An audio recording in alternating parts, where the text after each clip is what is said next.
I will be me. I guess I better unmute my phone or I'll never. But you're right, when they don't work. All right. Good afternoon, commissioners. Welcome back and back to you, Chair Harrington. Well, thank you, Clerk Moss. And here we are yet again on Tuesday, May 16th, 2023 for our afternoon work session. And because I had so much to talk about this morning, and only me, of course, we didn't have time to go through all of our leadership communication this morning, so we'll pick back up right there with Washington County and Ms. Angie, our CAO. Good afternoon, Chair Harrington and commissioners. And to be fair, I think all of you and your colleagues had a lot to share this morning. And that means these are busy times. So I do just have two updates today. As your board is aware, we will be starting board initial strategic planning goal setting work. Ms. Rachel Fuller, Assistant County Administrator, and myself are meeting with Chair Harrington and Commissioner Treese tomorrow to review the 10 proposals that we received to the RFP. So we received 10, so that's good. Great. Yes, so more It's fast. there's a sense of urgency to get this work done. And I know Commissioner Rogers, you have expressed a desire to have this work to set those initial priorities and goals so that we can set that compass or direction moving forward.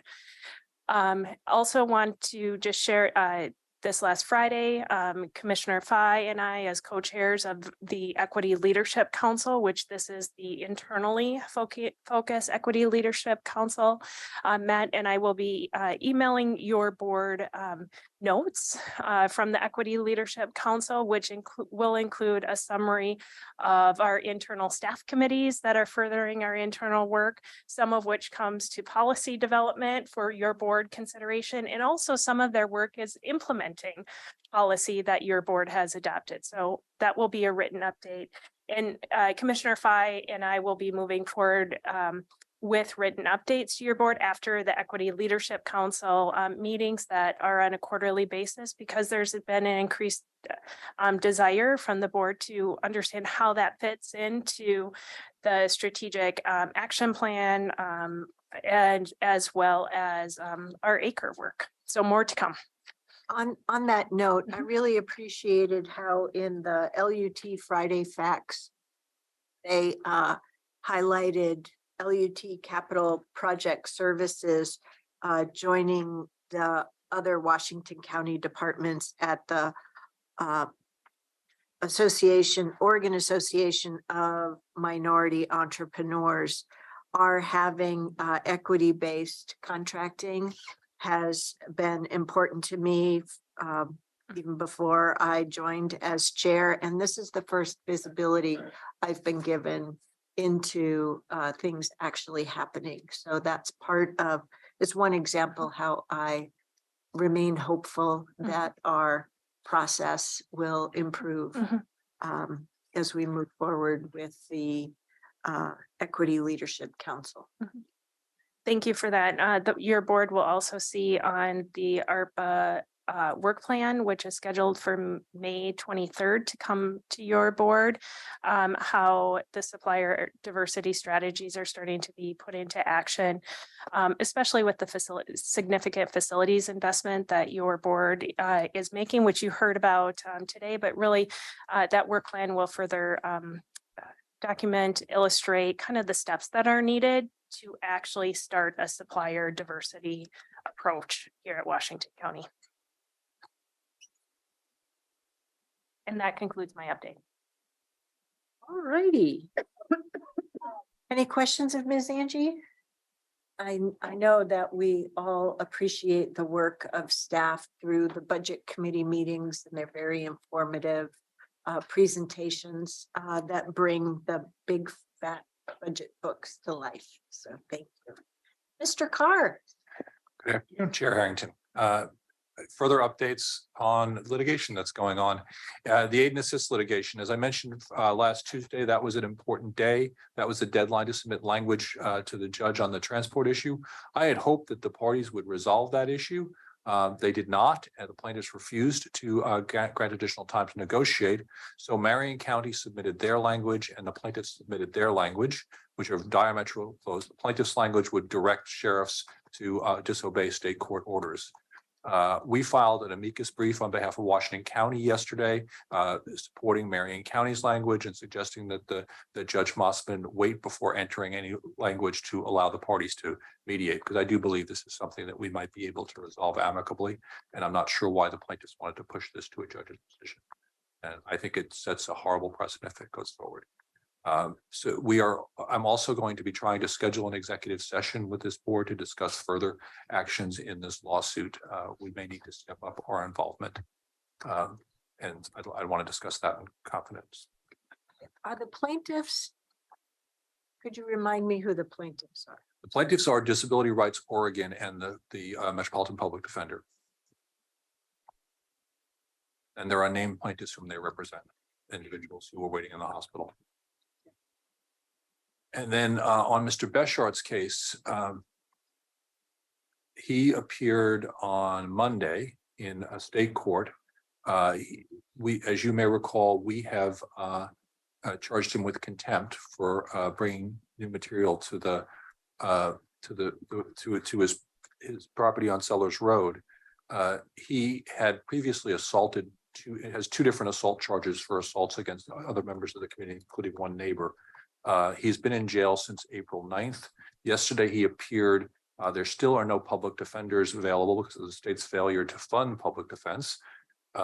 So he has not yet been appointed a public defender. So it was set over. He stated that he cannot make bail. And we're hoping to work out the contempt citation. He is, though, not bringing anything to his property right now. So it's unfortunate, though, that he remains in jail without an adult lawyer because of the failure to fund public defense. Yes. So you said he's not bringing anything to the property because he's in jail. Yes. And there isn't anybody else under his direction No. that's doing that. No. Okay. He apparently has been in jail since April 9th. So he will, I would guess, hit the 60-day state limit on pretrial detention sometime in June. So I hope they get a lawyer appointed for him before that. I have a question. I've always been curious. He obviously has assets. He's got property, got other thing. Why a public defender? Why can't he just hire somebody? Well, he claims not to have assets. He said he thinks someone took his truck, so he can't even use that to post bail. So he does own property, but it's not clear where he lives. I would say that again, he's not clear where he lives, but he has a house on his property. He's been, Yeah, I'm told that it's not really a house. There are structures on his property that he may or may not live in. it gets weirder all the time. Okay. It's challenging. And the third thing I wanted to report is, you may recall, there are several bits of litigation involving the board's flavored tobacco ordinance. You may recall that it was referred to the voters. The voters approved the ordinance.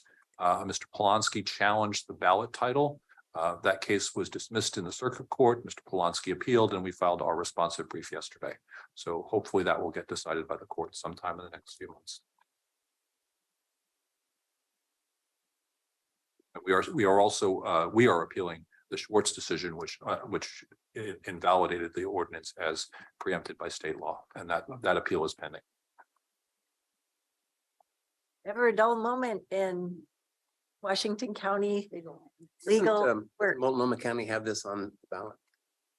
I believe they are working on it. Yes, I don't know if it's on the ballot. It's not on this one, but No, it's a coming commission attractions, isn't decision, it? I thought.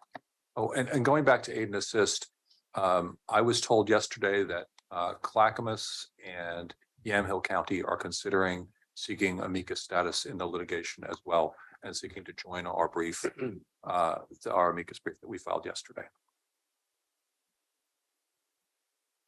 Wow. Thank you to you and your team. Thank you. Wow. You shouldn't give me so much time to think about things, though. I'll come up with more. No, I'm kidding. It was fine. That was what I was gonna say anyway. Oh, you mean from this morning? This morning, yeah, I have Oh. all day to think about things I could type. Well, cut we're me gonna off cut early. you off there. How's that? Next. And segue right into our next work session topic, to consider the juvenile crime prevention plan and funding for this next biennium, 2023 through 2025. And I hope your state legislature crystal Yep. ball is better than mine, because mine's not very good. As evidenced by my colleagues having pulled me off of the ceiling yesterday after regarding the bills before the Joint Committee on Tax Expenditure. Thank you, Ms. Doyle, for your update. All right, good afternoon, Chair Harrington and Commissioners. I'm Erin Calvert, one of the ACAs, and work with the Public Safety Departments and the Emergency Management, both of which are on your agenda this afternoon. It's my pleasure to introduce Ray Cameron, Juvenile Services Director, Jennifer Kearley, Assistant Director, and Jimena Espina, one of our valued community partners, and her title is long. So Youth Empowerment and Violence Prevention Division Director. And I'm happy to turn the presentation over to them today. I'd like to see your card. I have several. I'll give you one. Good afternoon, Commissioners, and thank you for having us here to talk about our ROSA program and our plan for our biennial juvenile crime prevention funding. We're here today to let you know about our plan that we have turned into the Oregon Department of Education through their Youth Development Division. Our plan is for the funding for the next biennium. We do these every 2 years. We've already presented the plan to the Juvenile Crime Prevention Advisory Council, as well as the Public Safety Coordinating Council. So we're here to let you know a little bit about it today for a consent agenda in the future. And just as background, we have turned this funding plan into the Youth Development Division. They will be reviewing it in early June. So we'll hear back from them after that. If I can get it right. So we're going to tell you a little bit about the history of this funding stream, the process that we went through in selecting our current program. Jimena is going to talk to us a little bit about the program and how that works with our community partners. We'll share some data with you and talk about next steps. Okay, so JCP funds are funded through counties throughout the state. They have been allocated to each county and the biennium since 1999. So a long history with these funds. They've changed a lot throughout the years and gotten smaller. They flow through the Youth Development Council. The next biennium is projected to be at $769,000, a little over that, for Washington County, which leaves us at about $385,000 per year. Currently, we are funding the ROSA Middle School program, which is in collaboration with Latino Network, and the POIC, the Portland Opportunities Industrialization Center in Portland. These funds historically have funded programs for kids who are non-system involved, so they are not part of the juvenile justice system. We've noticed some trends in our data recently that helped us adjust the program a little bit when we started working with Latino Network to include kids who have criminal referrals to our system. We completed the RFP process in 2020, knowing that that is an every 5-year process. Okay, so the purpose of the JCP funds is really to help support counties in evidence-based opportunities that are culturally responsive and highly strength-based and family-focused, that kids who are at high risk to engage in delinquent acts. So these funds don't necessarily just support kids who have committed crimes or are alleged to have committed crimes. It's really about strength building and having positive youth development at the forefront. And in the end, what we're looking to do is reduce recidivism and future crime. So I mentioned that the funding used to go to fund kids in middle schools who had not had criminal referrals before, but we looked at our data. Some of you know that I really care about looking at the data as we choose our programming. And our kids who are 12 and younger, so this very small pocket of kids traditionally, have had about 6 or 7% of our overall referrals. So this slide looks at overall referrals in the blue line and criminal referrals, which is a little more specific pocket of our referrals with the orange line. And you can see since 2018, since before the pandemic, kids who are 12 and younger have really exploded as far as juvenile crime in our community. Anecdotally, I can also add that some of these crimes are a lot more aggressive, more serious, and it's become a real concern. So as we looked at these numbers, we knew we needed to adjust to include kids with criminal referrals in the funding stream to be served in our community. And this is where we come in. So this is our program ROSA, which stands for Resiliency Through Opportunities and Success for Adolescents, which tells you we love long names. It's a partnership between Washington County Juvenile Services, Latino Network, and POIC Rosemary Anderson High School. We have a history of successfully partnering with government entities for over a decade. We started our programs in Multnomah County, partnering with Multnomah County Juvenile Department. And now, since 2017, we started our Family Navigator Raíces program and our mentoring program in partnership with the Juvenile Department. These demonstrated that community-based approaches to addressing those vulnerable families do work to increase public safety and elevate the potential in each family. So we applied for the JCP dollars and we created our program ROSA. Each agency is, we each have our own program models that are centered in community and our family-focused collaborations that are designed to address the root causes of justice involvement and to prevent justice involvement. The next slide. So these are our 4 main goals. So to provide community interventions for Washington County families. The second goal is to provide opportunities for you to be accountable and to repair the harm they have caused. So this is eliciting a lot of insight and to give to offer them opportunities to repair that in ways that are meaningful to them. Our third goal is to support youth well-being and also their mental health and their family well-being, and to prevent youth from future justice involvement. And in the program, yes, go ahead. Okay. In the program level, this looks like we get the referrals from the juvenile department, from juvenile services, or from the local school districts, middle schools. The school districts have identified youth who are at high risk of justice involvement through our screening tool. And they refer this youth to our program manager, who then assigns cases to one of our 3 full-time coordinators who are working on the ROSA program.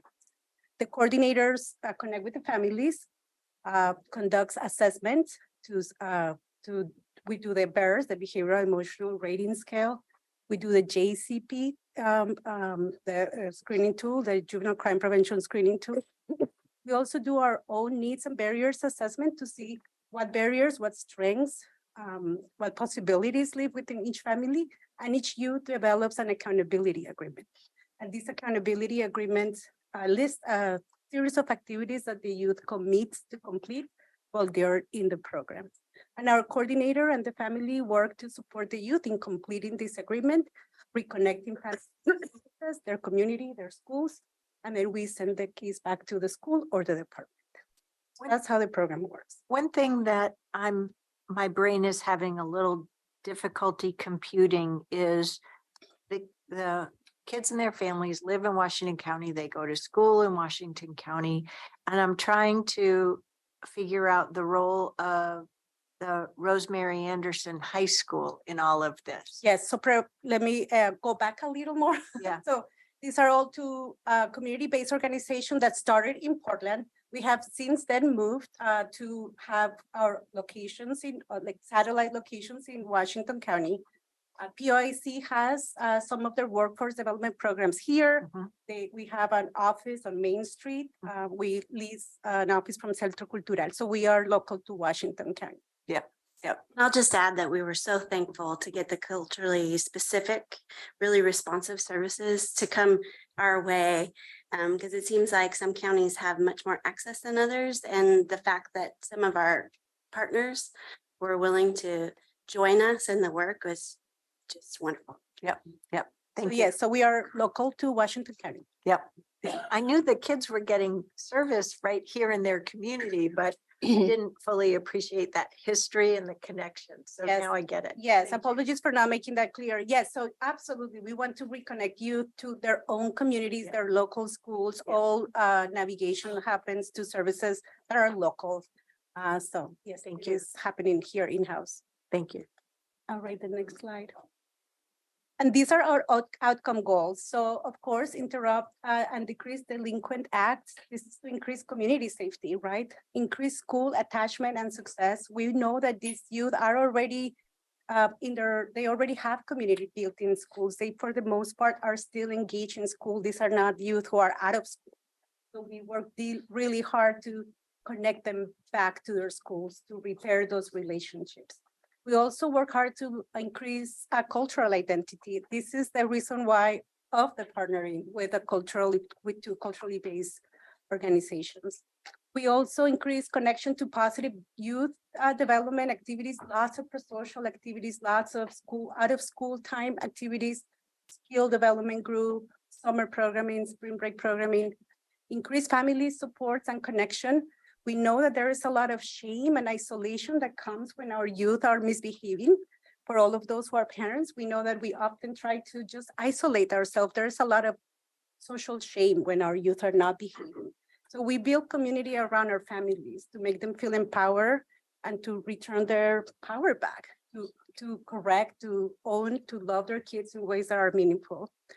So we work really hard to increase family support, to create communities around our families. And then we also do the JCP reassessment. And this JCP really measures risk factors. And so our goal is that they will decrease after program participation.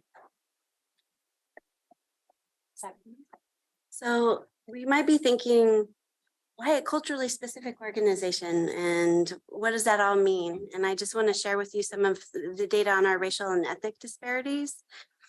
You can see here that our African-American and Hispanic youth particularly are overrepresented in the referrals that we receive from law enforcement. So in 2022, that 4.74 that you see means that African-American youth are 4.74 times more likely than their white counterparts to be referred to our system. And Hispanic Latino youth are 2.62 times more likely to be referred by law enforcement to our system. So as we make decisions about our programming, culturally specific services are very important to us in making sure that we loop youth back into their home communities and help them moving forward. What you'll also see here how youth risk has changed over time for us. Overall, in 2018, we were seeing lots of kids who were high risk and assessed as high risk to recidivate based on our juvenile crime prevention risk assessment. While generally speaking, for all youth, the numbers have gone down to 22%. You can see that for youth who are middle school aged, we saw a decrease right before the pandemic, and then the numbers really go up. So lots of high-risk kids in that middle school age range.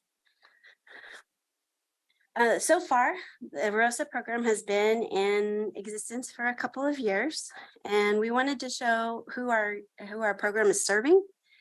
So generally speaking, 38% of our population has been white, 43% Hispanic, and 12% Black youth. With Asian Pacific Islander youth, and I will say that our database tracks race and gender in ways that I don't love. So I'm reporting what our database represents, and I'm sure that if families had the opportunity to represent themselves differently, they might. Just to put that on the record. Do you have to use a prescribed system from either the state or the feds? Currently, we are using a statewide database, which is getting modernized. And so we're not able to make changes in that database until it is modernized. The state owns it. So 60% of our referrals to ROSA have been, almost 60% have been male with 40% female. Okay, and we wanted to share a little bit about outcomes, because outcomes, when you're developing a brand new program that hasn't been in existence before with the community-based organizations, it takes some time to get to them. So I want to make clear that these are preliminary outcomes. But when we look at the risk from the JCP risk assessment that we mentioned, those kids who successfully completed ROSA decreased their overall risk more and increased their overall protective factors more than kids who, for whatever reason, were returned to the juvenile department without participating in the program. So we're seeing some early positive outcomes, and we hope to be able to report on recidivism the next time we come back to you all to talk about a plan. Any questions? Where does money come from? Saying ODE, but where do they get it? Is it I dedicated? believe, and I don't want to speak incorrectly, but I believe that it's federal flow through dollars. And I don't know the exact federal dollars that flow through the ODE, but With your contracts, you're nimble enough as they begin to change and flow of those dollars, you can change your contracts. Mhm. And my second question is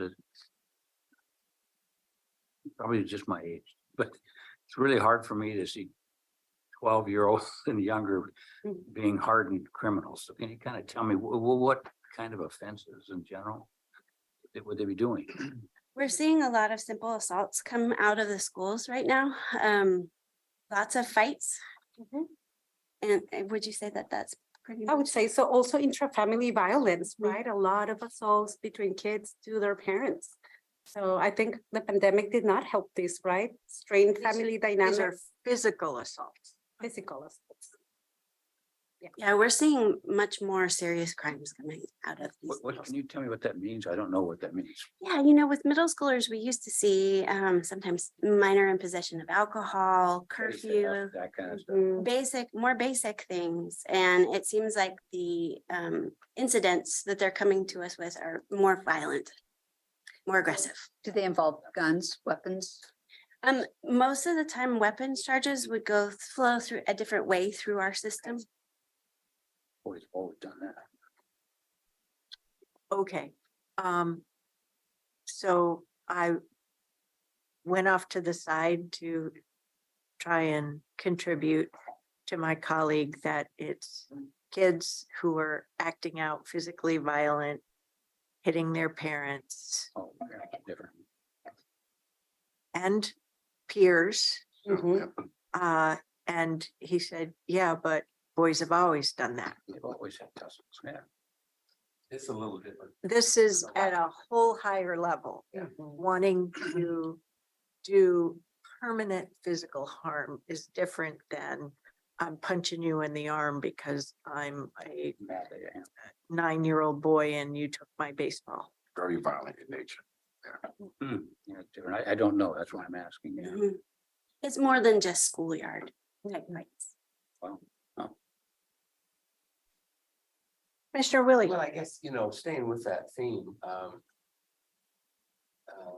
I saw this presentation, a few weeks ago, and that really stuck with me, the 10 to 14-year-old age group, and definitely impacted by the pandemic. So that's just coming attractions. I mean, they move from 14, they move into 18, and they do have weapons, and it does get much more violent. And so I guess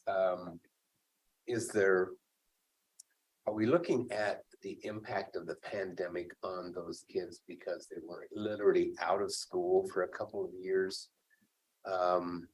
Social settings may be changed. I don't know whatever it was, but it just seems like we have to tie this to the mental impact of the pandemic and what mental issues is it creating and will continue to create, not only from being distanced socially, but just the fear of what's next. Mhm. And so I don't know, are we having those conversations? Where do we go with that? I do think that researchers are really looking at some of those things right now and the trauma of being at home during the pandemic and the influence that that's had. For me, my big concern is that we know from the research that kids who commit their first law enforcement intervention referral crime before the age of 13 have long-range risks. Those kids who start much earlier are the ones that we're most concerned about staying with the system and being involved into adulthood. So I think that at this point, engaging the community and trying to bring kids into the community in a really healthy way is what we're focusing on as we work through this, but I think we're going to be unpacking this a bit for years.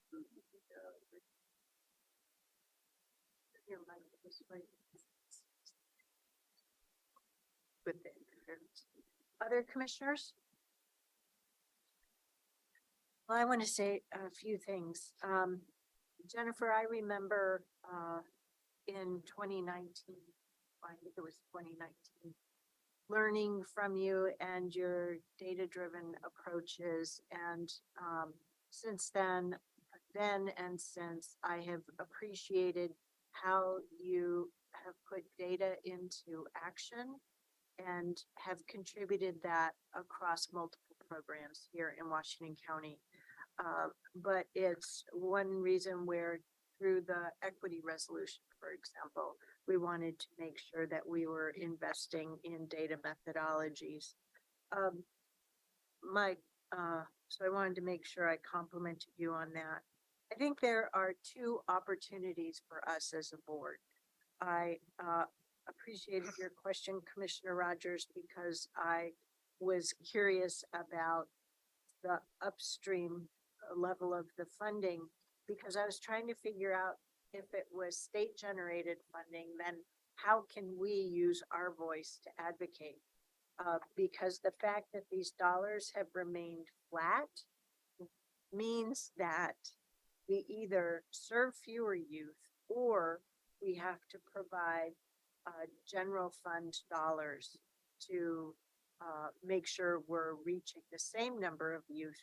But what the data shows us is we actually need to serve more youth, and that we are potentially under investing in our youth today that will have further upstream costs through the natural growing up and aging processes.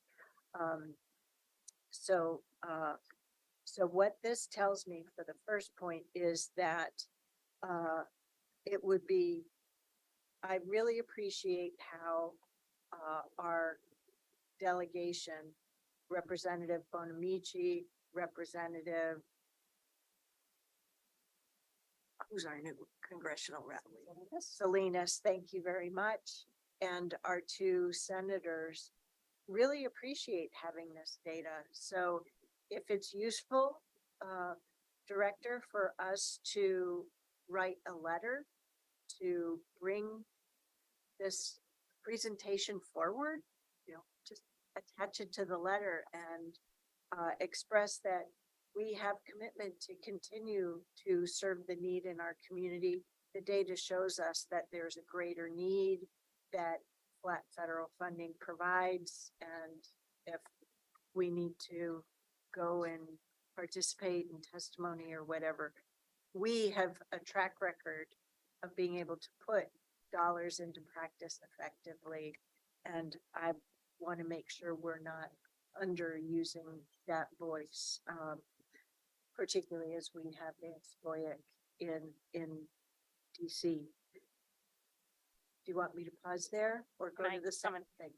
So Chair, we can work on such correspondence. I just want to underpin, it's not just about the needs we're facing in Washington County. It is about the approach. You spoke to the data and also our community partnerships that are valued. I want to connect my comment also to the proposed budget and commend the juvenile department and their approach. They preserved our culturally based services and made other cuts because of what you have seen on the screen. So I think I just want to openly just acknowledge that and commend them, the team, and the true partnership that's in place, that's interconnected to really serve the demographic shifts that we're seeing. Well, and this leads to my second point. Welcome aboard. You were joining us at a time where we have a brand new project across our portfolio, trying to quantify and qualify our service levels. With our current dollars, what are we able to invest in? At the same time that we are feeling additional pressure through state mandates to do more without the state providing the funding. But this is an area where, as you clearly have spoken about and demonstrate, that the need has changed, the funding's remained flat. We do have an opportunity as a county to look at how do we use our discretionary dollars to try and meet more of that need. Because I know that the youth that you serve, the sheriff does not want to serve through the county jail looking ahead. And so I know that that would be a good effort. And I hope that I'll remember, and Daniel, help me remember, that as we go through that service level program and discussions, that that is an area that I'm going to be looking to. Thank Yeah. We welcome that. Thank you. I had one more question. What's the number of kids served and what's the population that should be served? I wish I can get back to you on that. Okay. In the last full year of the ROSA program, there were over 100 youth referred to the program, specifically on the juvenile end. And so that doesn't even count the kids who are at high risk in the local community schools that need to be served. So We're taking a wild guess, which I'd never hold you to. How many kids need the service and how many are being served? I think that we are serving probably half the number of kids that could be served. And our district attorney, Kevin Barton, one of the many things he does well is trying to ensure that we know that Washington County has had a growing population of youth, and that the number of youth here in Washington County is greater than the number of youth in Multnomah County. Excellent. So, but I have more work to do to remember the scale of that. But that's where the demographics of our community, that our public safety and justice departments and HHS really have helped me better understand. And I have more that I need to understand there as we do this work together. And Ms. Angie, you had something more to contribute. Oh, I was just going to follow up on your last comment on service level assessment. The directors of the public safety and justice departments have come together with Ms. Calvert and I to really start what that future looking conversation, and agreed to your comments. It is a system of service. And if you pull on one lever, there's another change. So really looking holistically at the full system of service as we look ahead to plan both financially and also service level, and making sure that partners are involved in that planning will be incredibly important in the future. If I could add just one more thing, Chair Harrington, to your comment, our community of youth is getting bigger. It's also getting more and more beautifully diverse. And so having our culturally based organizations on board to help us support that is so important as we move forward, and making sure that we're serving kids with what they need and not what we have, just with what we What we have. Yep. I'm gonna write that down.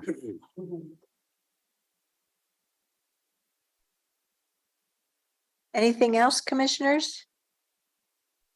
I just want to say again, thank you. And I'm also really pleased. I remember when POIC was working to get established in Washington County. And I talked with Joe on several different occasions, and it's really nice to see that it has been actualized. And that's they bring to the party a lot of experience, a lot of depth of knowledge around the issues that our community faces as well. So it's really a good thing. Thank you again. Yep. And we'll look forward to having that item on our business agenda. Nice to see you and your family today too, Ray. Thanks for that. All righty, it's time for Mr. Wheeler. I'm still waiting on the flood watch. Oh, yeah. There was thunder at my house last night. I'm sorry, The flood that wasn't. I have to give you a bad time. You know. Hold me accountable to my weather report, so I appreciate. They're just forecasts. I know. So we're gonna have The one. table had rating, and it was still kind of low, but forewarned is, what's that phrase? Forearm. Oh. Forewarned is forearm. I better go learn what that actually means. So. And some places did get pretty wet, so Ah, there you go. We kept dry here. yes. Good afternoon again, Chair Harrington and Commissioners. For the record, I'm Erin Calvert, one of the Assistant County Administrators. I have the pleasure of working with our Emergency Management Manager, John Wheeler, who's here to present an orientation to the Board Emergency Operations. And as you know, this is his second work session that's planned out of 3 or 4 this year. So I'm going to turn it over to John. Great. Thanks, Aaron.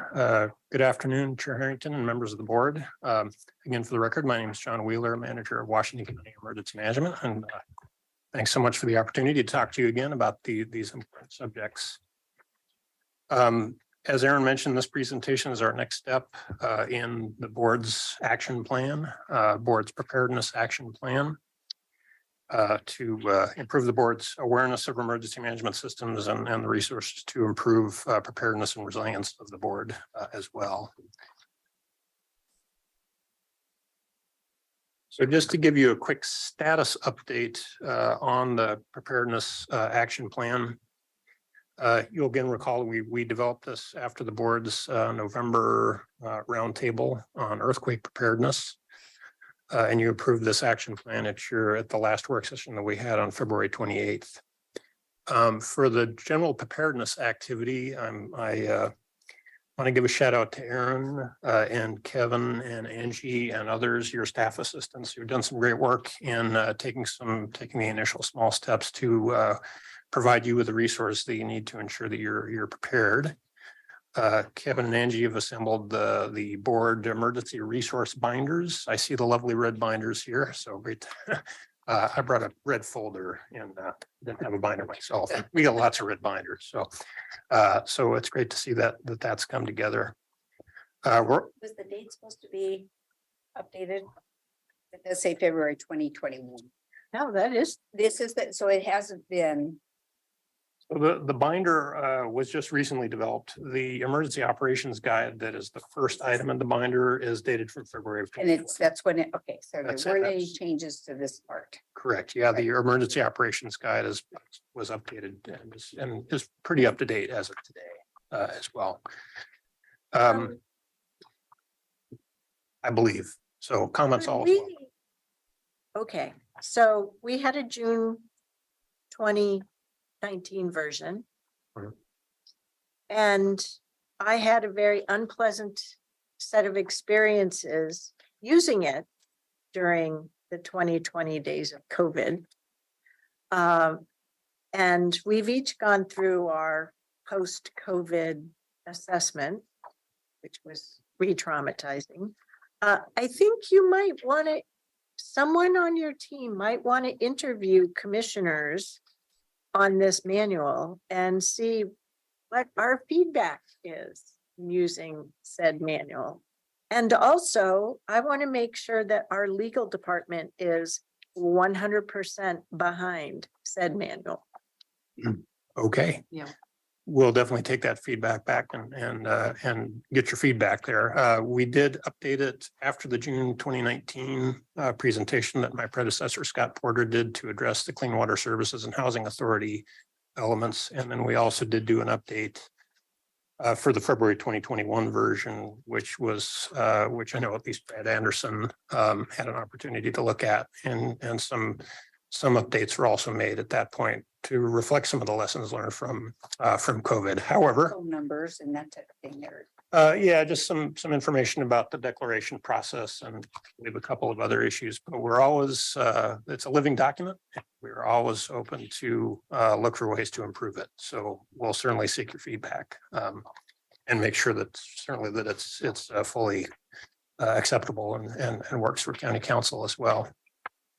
So the other part of the board's action plan as well in your general preparednesses will be, we're currently starting the process of providing you with some communications capabilities as well to give you priority access to cellular and telephone networks through the GETS and WPS systems. So that's a work in progress.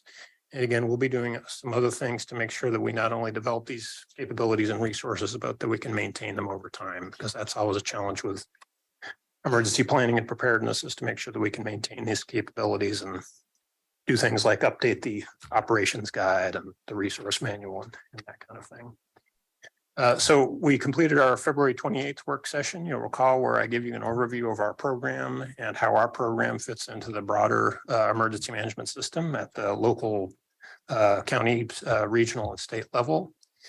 We have our work session today where I'll give you an overview of the board's role in emergency operations. And then the next work session to be scheduled is we'll give you an orientation to our programs for personal, family, and community preparedness as well. As we talked about in the last meeting, the preparedness of the county, our response partners, and our supporting agencies is just part of the equation. Really, the other half of that equation is the preparedness and the resilience of members of our community. And so we're going to talk about our systems for how we do that in our next meeting. And then something to look forward to is we're targeting for the fall a training or exercise activity. To be determined on the details on that. We hope to let you know at the next work session some of the details about what that training activity would be. But the idea there would be to do some sort of activity that will sort of cement some of the learnings from this process and again, validate hopefully the improvements in your levels of preparedness. So today, again, we're going to talk about the board's role in disasters. I think for starters, it's important to recognize that the board and elected officials in general do have a very important and critical role to play in emergency operations, both in response and in recovery.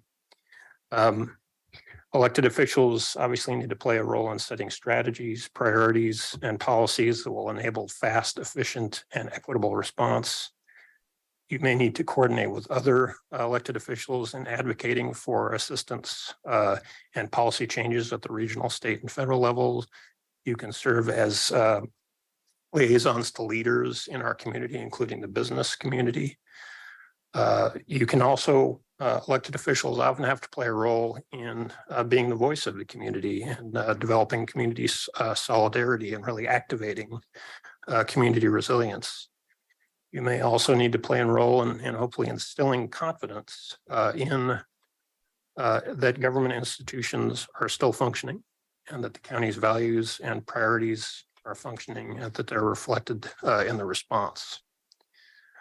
So There's another one, share.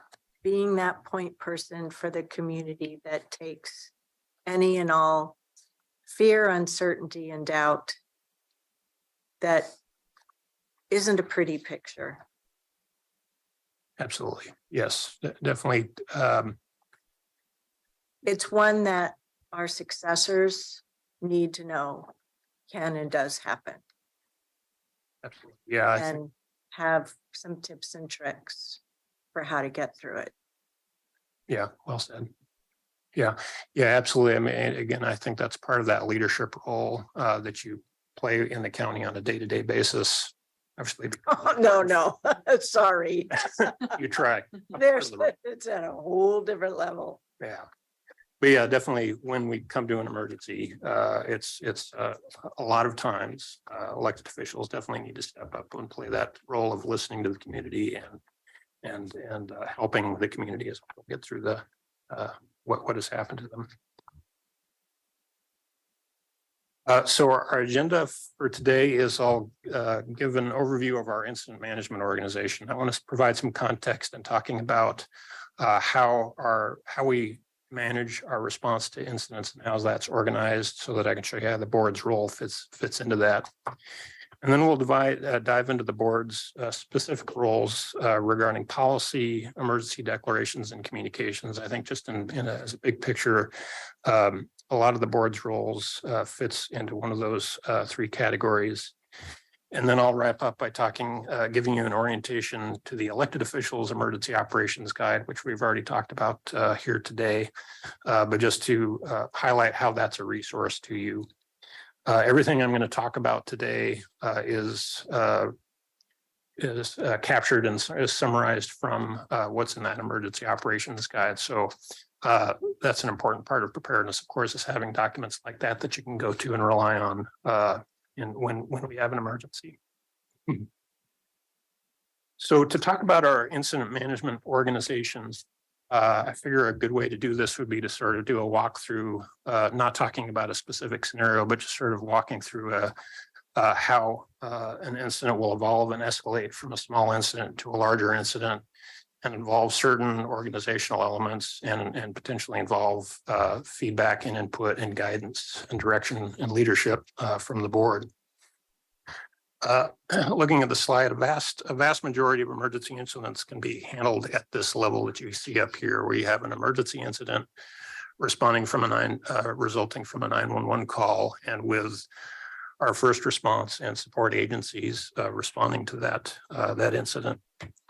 If first responders need resources, they can go through 911 or reach out to their mutual aid networks.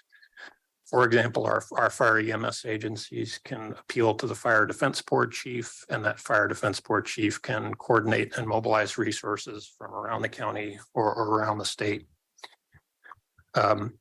When we have substantial incidents, and really in every incident, our first responders and our supporting responders are going to establish a person who is a lead person in charge or an incident commander.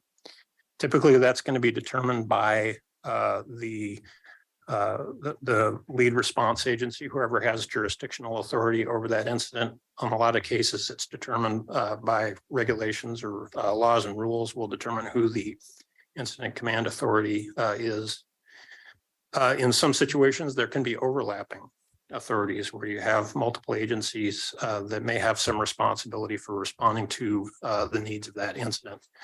A good example of that is in terrorism incidents where you have life safety issues that the fire EMS agencies are going to respond to, but you also have a crime scene as well. And so when you have those types of overlapping authorities, such as in a terrorism incident, you're going to have a unified command created between law enforcement and the fire EMS agencies. And that's commonly done when you have those incidents where you have complex overlapping authorities, or one other option is that the responding agencies can delegate authority to a single incident commander, such as is frequently done in large incidents. One thing to note is even with fairly substantial incidents like this, the County Emergency Operations Center, which I'll talk about next, may not be activated. There still can be things that we are doing and that our partners are doing in land use and transportation, the sheriff's office, health and human services, public health, and others to respond to that incident. A good example is when we have our heat events, like we almost had or sort of had this last weekend. There's a lot of activity happening behind the scenes in coordination, for example, with our housing services to talk about what do we need to do in terms of interventions to make sure that we protect our population from hazards like extreme heat. And so we may also be activating our alert and warning systems, coordinating public information. So those are all things that could be happening prior to the Emergency Operations Center being activated. When we do get to that point of the Emergency Operations Center being activated, that's usually going to come about because those response and support agencies are overwhelmed or will imminently become overwhelmed. And they need a higher level of resource support, assistance with mutual aid, a higher level of coordination and communication needs to occur. We can activate our Emergency Operations Center at the request of any county leader, department head, county administrator, and it can also be done at the request of an incident commander or the agency administrator for that incident commander as well can request the Emergency Operations Center be activated. Very often we will activate, myself and leadership will make the decision to activate the Emergency Operations Center, obviously in anticipation that that kind of support will be needed. So hopefully we'll do that sooner to make sure that we're prepared for whatever might happen. So the county EOC, when it's activated, serves as the coordination point. And we really consider that incident commander and those support agencies to be our customers when we activate our Emergency Operations Center. So the city EOC can appeal to us for resources and assistance. Likewise, the county, as an incident escalates, the county Emergency Operations Center is the single entry point for any assistance coming from the state. So if land use and transportation or the sheriff's office, health human services and others need assistance, we're generally going to funnel that through our single ordering point in the County Emergency Operations Center to go to forward those requests for assistance and resources to the state.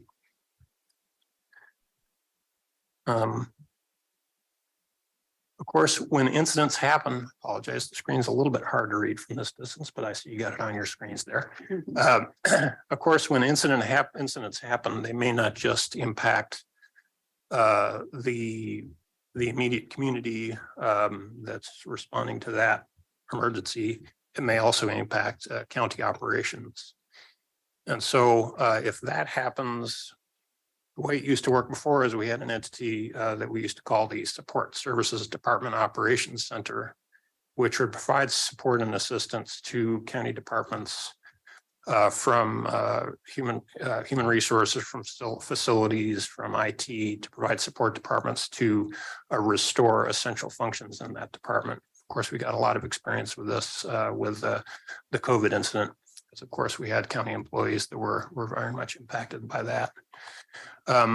The next generation of the Support Services Department Operations Center, since support services is no longer around in that form, as we are starting the process of transitioning that to what we call an internal operations management team. And again, that's an organization that will be those same programs of leadership and HR and IT and facilities who are providing support to departments to help them restore disrupted or degraded essential government functions that are impacted by the emergency. And when that IOMT is activated, the County Emergency Operations Center then they become a customer of the Emergency Operations Center, and we can also provide that entity support as well. I would like to compliment you and our team, Mr. Wheeler, Ms. Angie, Ms. Calvert, because when there are different situations, last weekend's forecasted heat wave, ice storms, what were you calling me earlier today, Commissioner Treese? I'm renaming. Earthquake, Catherine? Yeah, the potential earthquake is no longer the Cascadia event. EQK or Earthquake, Catherine. EK. I often think about that. But having been through the pandemic and other smaller scale things, I know through experience that the three of you are going to communicate to the board similarly with Clean Water Services and Operation Adventures, we are blessed to have a management team in this arena that just communicates with us so that we know what's happening and we know who to go to should we have any questions or comments. So thank you very much. You're welcome. I appreciate that. That's, and as I'm sure to others there, but yeah, I agree. Compared to other communities, other places that I've worked, I really appreciate the level of coordination and communication that we have across the organization when we're responding to emergencies. And looking at the national news over just the course of this year, there have been train derailments, caused huge fires, other incidents in other communities. And I can only hope that they have the level of management expertise and collaboration that we have here. I always look forward to seeing your notices. I mean, it's fact filled and I appreciate that. Excellent. Great. Well, thank you so much. Appreciate that. That's why as you go through this, I just have confidence. All right. Great. All right. Well, thank you. To continue on here, some other elements of our incident management organization is that when as an incident escalates, the other demand, as I'll talk about a little bit later here, particularly in regard to the board's role, is to make sure that we have escalated our ability to communicate to the public. And some of the elements that we can stand up in order to enable that is what we call a joint information system, which is basically a network of public information officers like Philip and Julie and our other folks in our PIO team across the county who will coordinate together to make sure that we're getting out a unified and consistent message across the region. If they ever need to assemble in a single location, we may activate what's called a Joint Information Center that could be located at our county emergency operations center. If it's a multi-agency entity, we could develop separate from the emergency operations center to facilitate the organization of all of our public information officers. The roles of the Emergency Operations Center, as I've talked about, are heavily oriented around resources, providing resources and assistance to our customers, such as county departments, first responders, support agencies. We provide information. And we also want to be prepared to provide decision support, as we call it, which is that if we need to make essential decisions to be able to respond effectively to an emergency, we want to have a process for doing that. So our first tier generally of doing that, if a department incident commander needs to have an essential critical decision made in order to support the emergency operations, would be to activate our county policy group. Obviously, this got a lot of practice during COVID and in other incidents that we've had, the wildfires and elsewhere, which is where we'll pull together the appropriate leaders in order to make the decisions that we need to do around internal county policies or supporting external policies to an response. That can be a variable group. It really depends on the nature of the incident as far as who will be involved in that policy group. Here's a case in point where you may want to have a point of check-in very early, as soon as the emergency operations center was opened in COVID.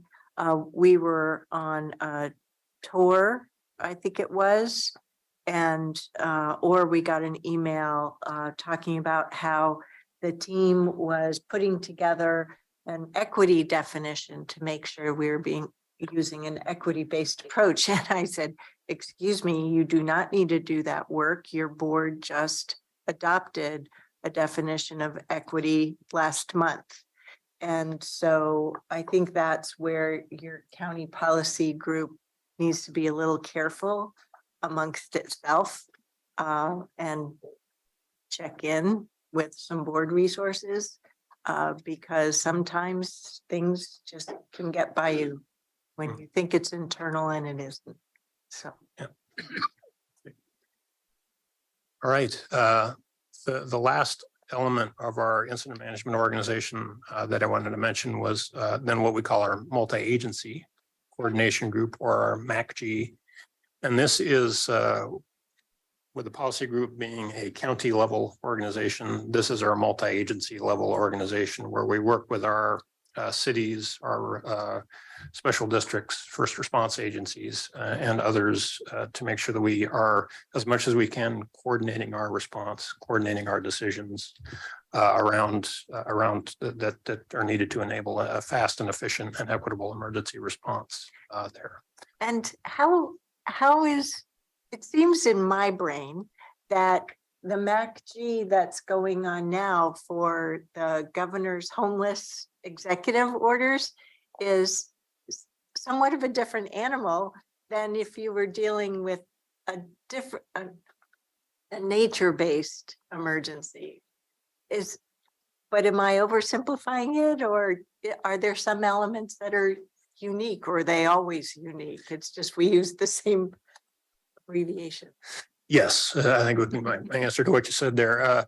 You know, a multi-agency coordination group, there can be degrees of formality and informality. I think if Tanya's talking to her counterpart in Multnomah County, to a certain extent, that's a multi-agency coordination group. The intent is you want to have some level of coordination and collaboration in making critical policy decisions and leadership decisions. And so, and there is a lot of variability from incident to incident in terms of what your multi-agency coordination group looks like there. So obviously the houseless emergency is a unique application of the multi-agency coordination group, but you know, it's still, I think, applicable, which is you have the stakeholders and the partners that are responding to that incident who are working together to coordinate in making decisions and coordinating operations. So.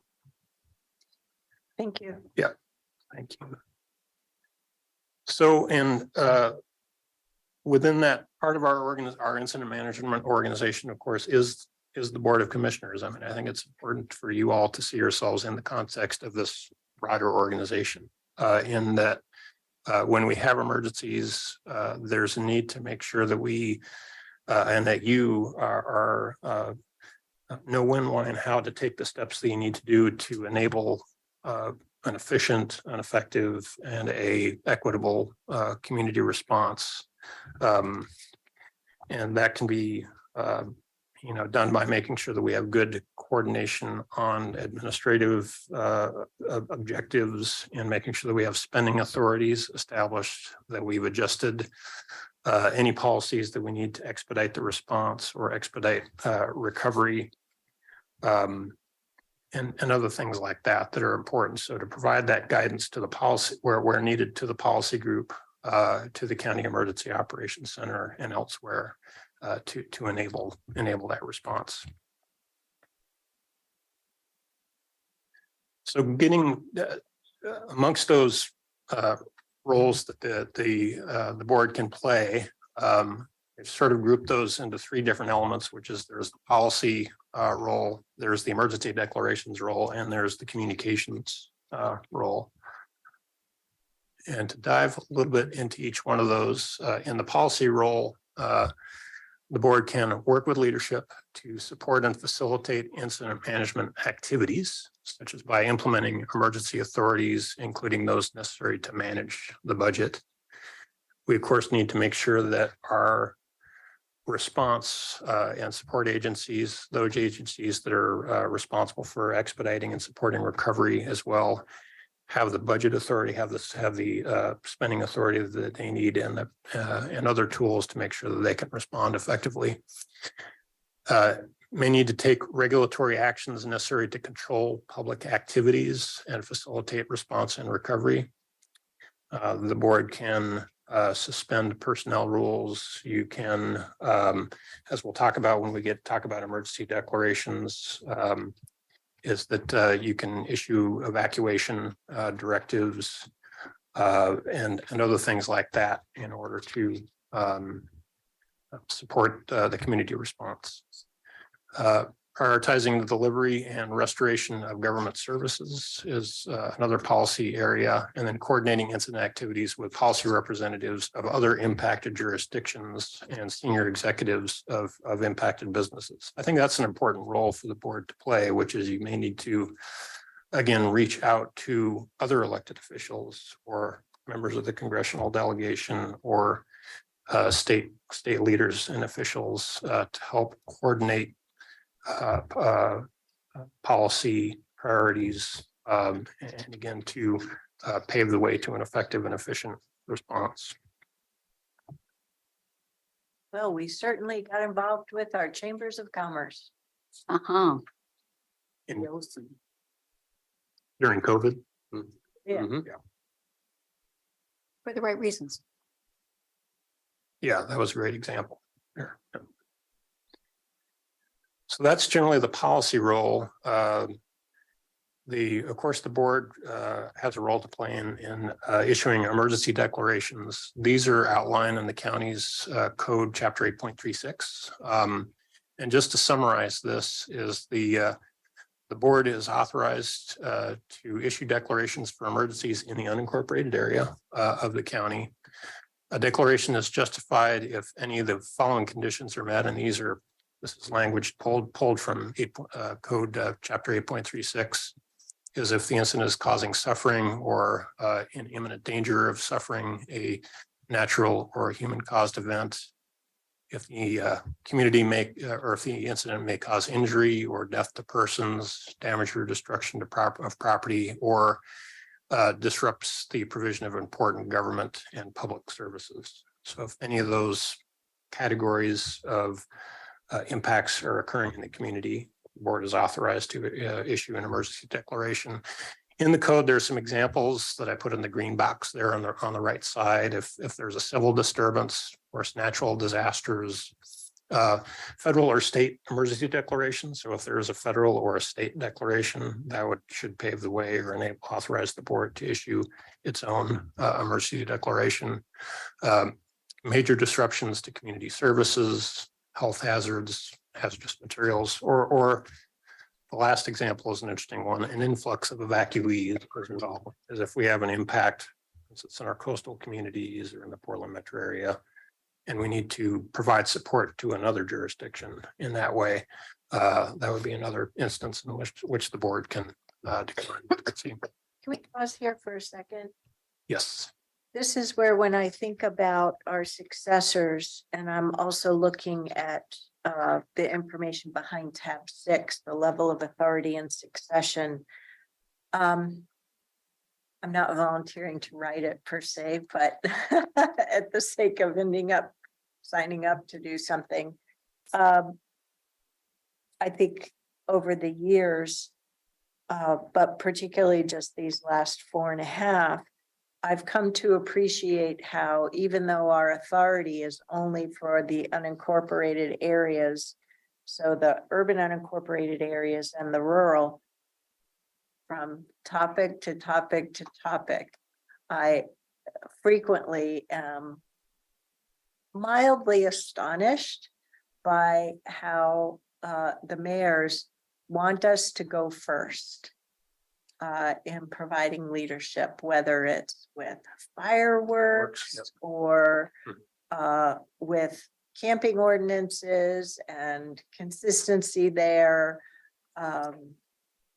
other means. And so this is where whoever follows us in these positions needs to know that, you know, you may have to be brave, because even though there are cities and a couple of sizable of the 13 here in Washington County, and they're the ones that have the authority in their cities, they will be looking to the County Board of Commissioners. It's very different than the fact that over 2/3 of the population of, or 3/4 of the population of Multnomah County is within the city of Portland.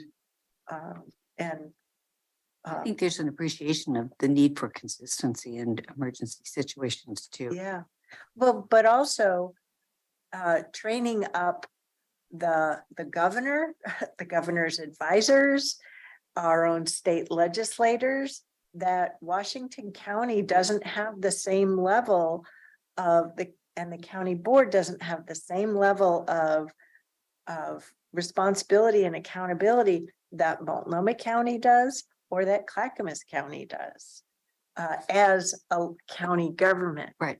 Holy jamoli, I wish I had $1 for every time I had to explain that. I might have some real money. No, those are great points. And I know that when it comes to declarations, while cities may of course look to us to take the first step, it really comes down to why are we issuing a declaration? What's the purpose of doing that? And I think that's another thing that's called out in the county code, is there does need to be a purpose for that, a distinct. Can I interrupt, reason Jake? for it. I want you to get through with it too, but I think it's a good segue. And I've got about 4 questions, but I'm only ask you 2, which we're right on now. Okay. Page 19, one of them has to do with your Page comment 19. regarding we only have jurisdiction on unincorporated areas. I don't know how that applies to health issues, because the cities don't have any health departments to speak of, so I'm a little confused on that one. And then when I'm interrupting you anyway, on item 7, it says the influx of refugees. You use the evacuee analogy, like somebody from the coast. So which is it? Refugees Oh. and evacuees? There's 2 separate categories. Where's the other one that I missed? Well, I believe the language in the code is evacuees. Yeah. Okay, Yeah. But we've had experience with both evacuees and refugees. so that's what that Human. number 7, that's what that means. It means both. Yeah, I'm not sure if the code would, if there's a legal distinction between evacuees and refugees. I think it would probably relate to people that, because of emergency circumstances, basically end up in Washington County, because they must. I know, following Hurricane Katrina, we had some refugees, perhaps was some language used there, of people who were, resettled for a time being in the Portland metropolitan region and around Oregon. That's So the explanation. I'm not one go. I just was curious, but on the health hazard issues, I'm unclear, and you don't have to Yeah. tell me now, but that to me wouldn't be the unincorporated areas. It'd be the entire county. yeah, and in that specific situation, the Oregon Health Authority, because the nature of disease outbreaks, particularly with that in mind, is they're going to spread very quickly irrespective of jurisdictional boundaries, which I assume is the But so chemical spill or fire, it's going to cross jurisdictional boundaries too. that's true. Yeah. And Yeah, the for Public Health Authority, my understanding is it's the Oregon Health, it's basically the governor that has the authority to issue a public health emergency, empowering the state public health director to undertake emergency actions. so I when believe we that's- get those calls from constituents saying, why aren't you doing anything? We're going to say, not our responsibility. Yep. You can't breathe the air, but we don't have squat to do about it. If there are impacts, again, if there are disruptions to the provision of government services and that kind of thing, that may be secondary impacts of a public health emergency that may authorize the board to take action. But in terms of public health emergency specifically, it's the governor that has that authority to authorize OHA to take extraordinary measures to respond to that emergency. It's, you cite 8.36 and you say we have all these emergency declarations we can do. It sounds like it's not quite as broad as, Not as clear as that. yeah, it's just written, yeah. Well, and it's a non-exclusive list of emergencies, so it's at least those examples of emergencies that are given. Okay. In the. You should go back to the precision cast parts chemical incident that happened while I was a Metro counselor and see what that rendered. Other than some people got the alerts, some people didn't. Mhm. Did I answer your questions, Commissioner Rogers? You did. I just was confused because it says very clearly what we have authority for, and then you were saying we didn't, and so. Okay, I mean, Yeah, it's just within the unincorporated area, following these criteria of types of incidents that can occur. What I learned is it's a guide. Always ask the legal guys.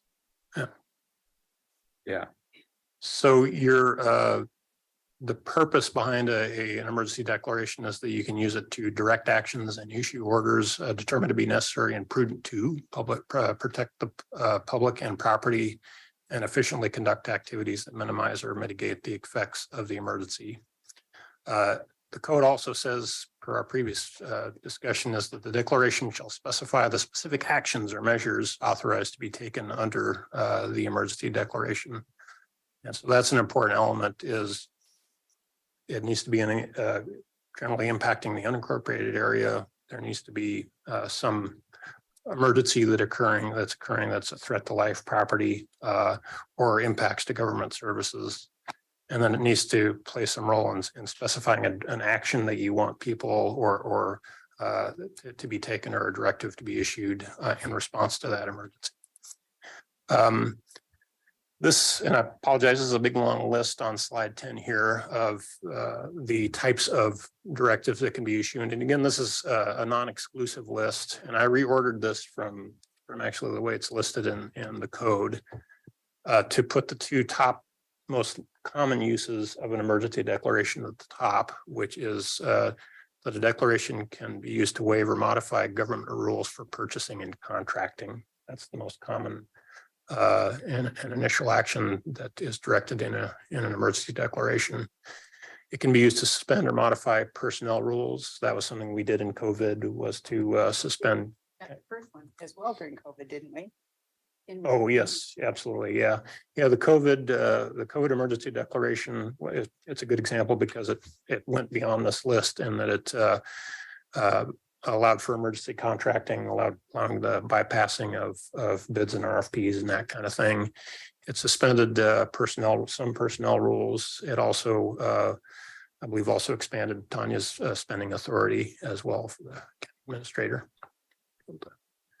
into contracts and that kind of thing. So. Limited gatherings of people.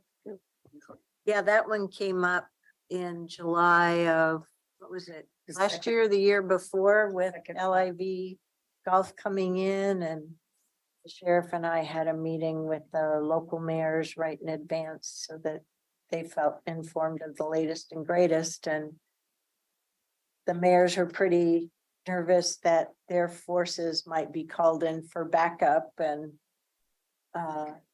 so then one of them asked, so Sheriff Garrett, what do you do in thus and such an event? And he said, oh, that'll be the chair's call.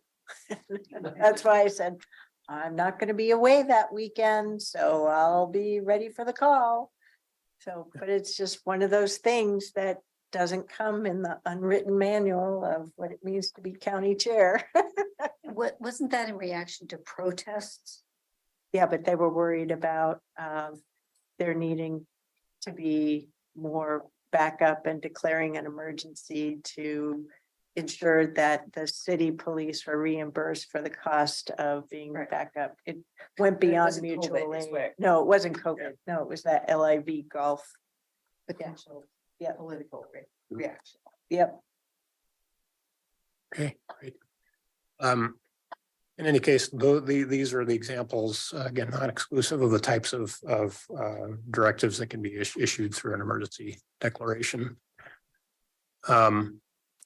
Generally, the process has been for emergency declarations, this is a coordinated effort between myself, leadership, and county council. Very often when we have emergency conditions, the question will come up, do we need an emergency declaration? And generally our process has been to look at, again, looking at the criteria, impacts to the incorporated area. Is there a legitimate emergency or concern about an emergency occurring? And then what is the specific authority that we want to turn on by issuing that emergency declaration, such as, again, suspending personnel rules and suspending contract requirements and that kind of thing. Another example of how this came up was when the riot started in downtown Portland over the immigration and so forth.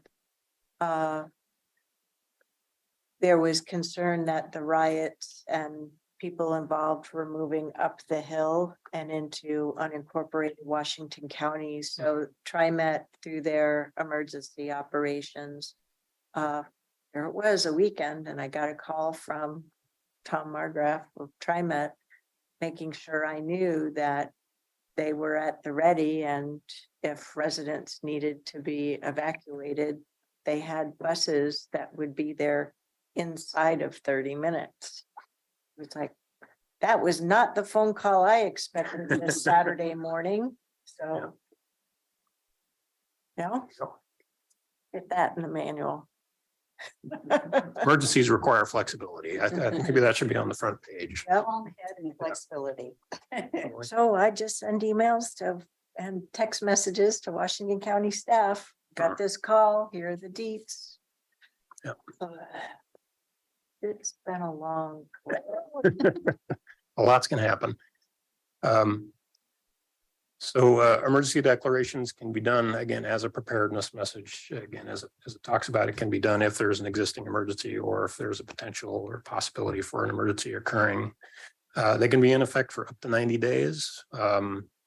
The one important thing to remember is they're also not required for eligibility for any kind of assistance program for FEMA disaster assistance or what have you. Their primary purpose is again to allow us to waive rules, suspend policies, adjust policies, and that kind of thing in order to enable an efficient response. Keep in mind that there also can be other declarations. You may hear about other declarations that occur. We talked about the public health emergency declaration that the governor can do. There can be agricultural emergencies.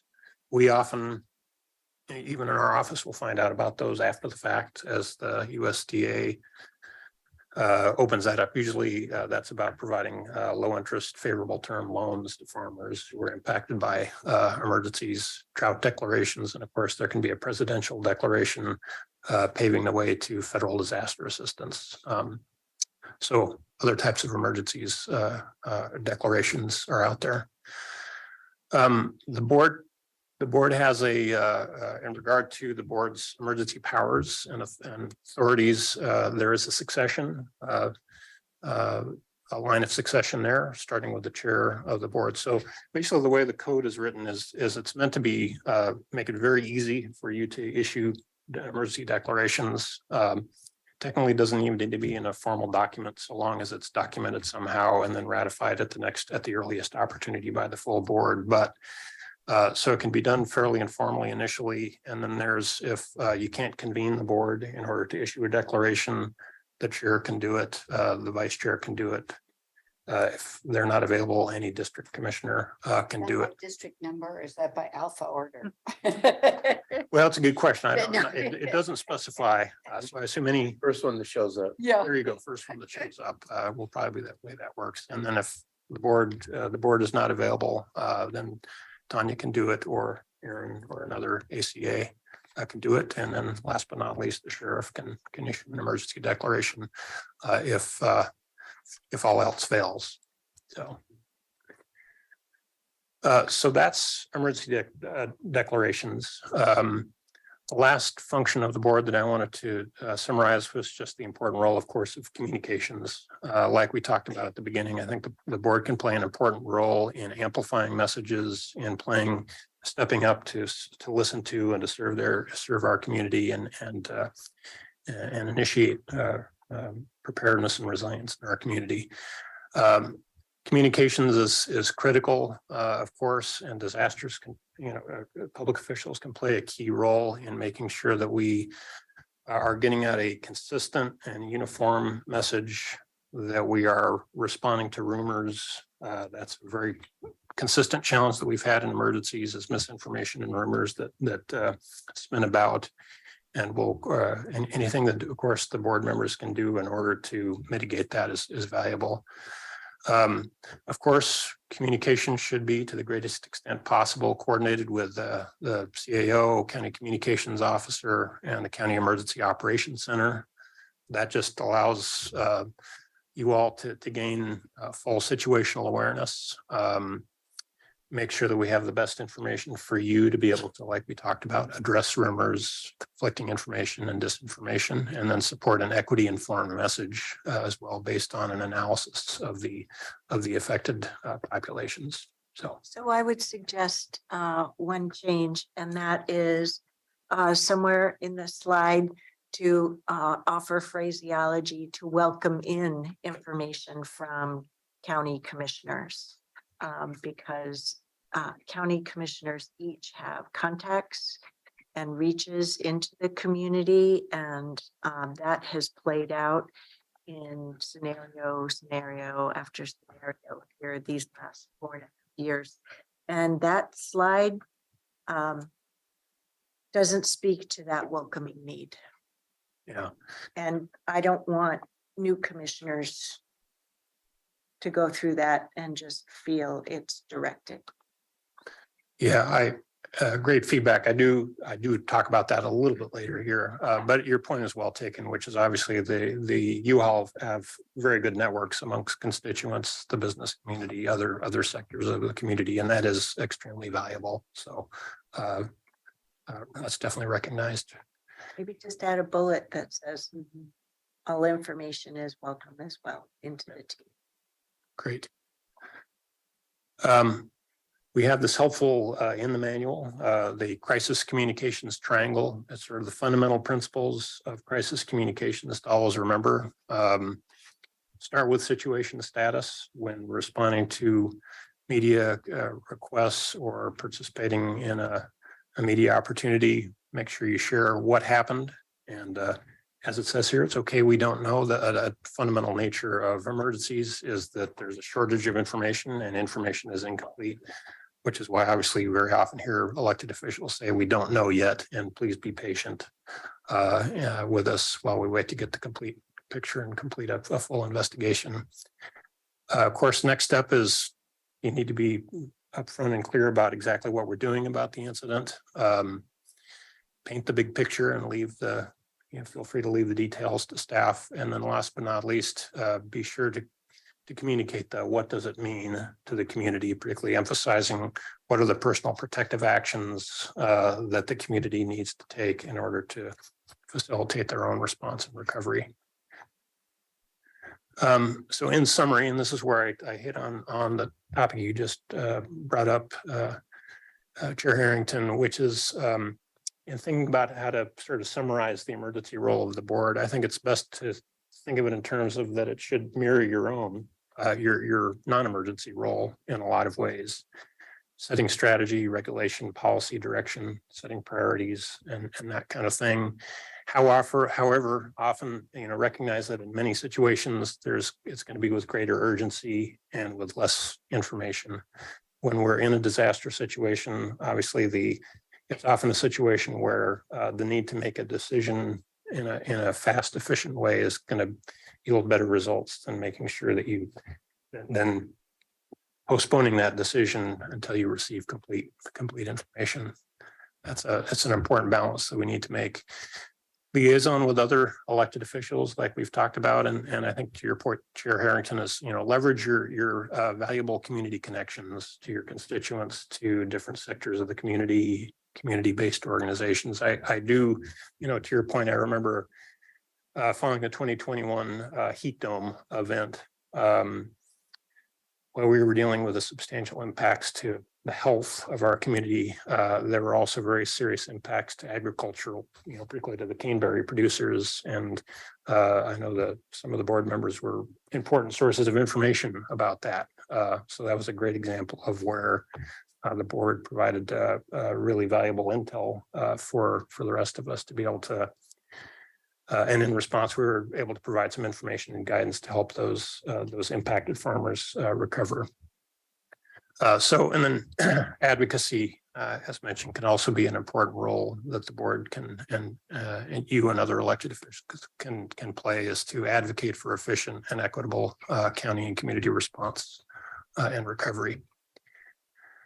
So real quick, since I know we're a little bit over time here, is that just to say that, and I appreciate, I see people referring to your emergency operations guides, and that's great. Everything that we've talked about here today is summarized in that. That was created for you, even though we call it generically an elected officials guide, as that was designed by my predecessor, Scott Porter, with you in mind. And I think you really did a pretty good job in putting together a really good summary of the state and local rules related to the authority of elected officials. So it was, as mentioned, it was updated in February 2021. It now addresses, it crosswalks to talk about the roles of clean water services and the housing authority, and then the lessons learned from COVID. And it provides, again, a good summary of what we've talked about today. The emergency operations system declarations, it goes into more details and has more references than I had time to go into today. The other plug I wanted to make is that if you look at page 22 of the operations guide, there's a super handy, fairly simple and succinct checklist for elected officials. I'd say if something really bad happens, this is really not a bad checklist to pull up and to serve as some prompts and reminders to some things to think about as we're progressing and responding to and recovering from an incident. I encourage you to remember that resource, that resource is there. So again, today we talked about, wanted to give you an overview of our incident management organization and how the board's role fits into that organization. Talk about policy, emergency declaration, communication roles. Hopefully show you how, to the extent possible, your role fits into a well-defined and practiced organizational structure. And again, give you a quick orientation and summary to that emergency operations guide.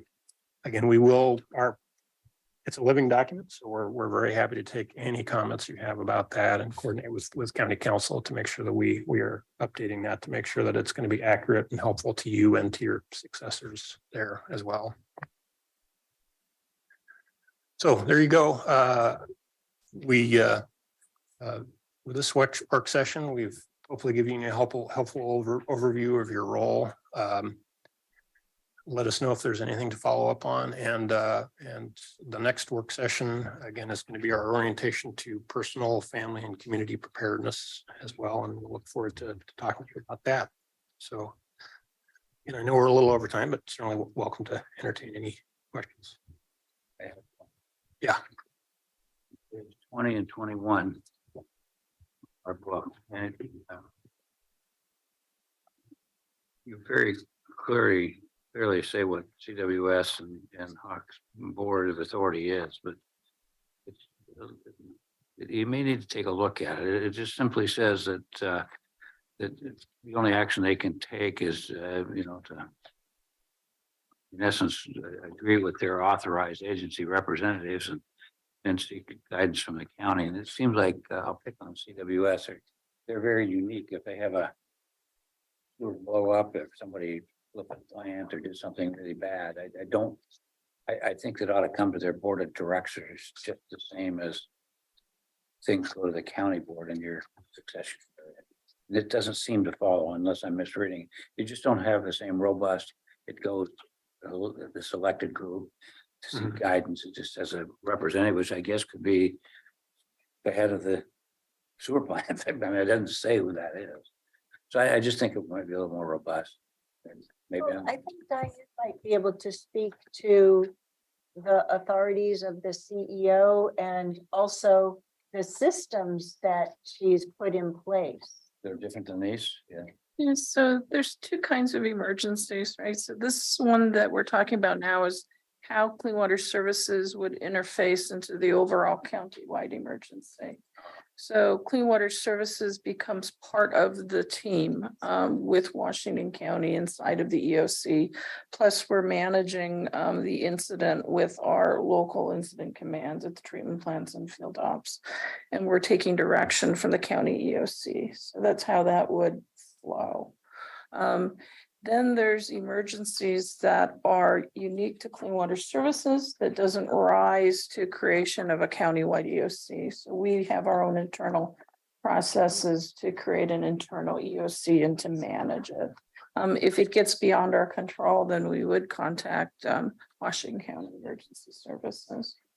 So to That give some case in point, Diane has communicated to us when there have been some appreciable weather events.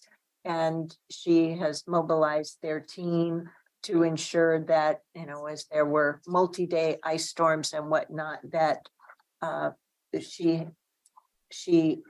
got the teams in place and let us know. I just recall those times. If we can take a look at the language within the binder, I'd love to get a copy, then we can be completely aligned. So I appreciate that question. And I appreciate it. I come from a world, if it's not documented, it's not done, no matter what you tell me. And so it's just a different world, and I like what was being said, but I didn't see that it would refer to their particular instances in there.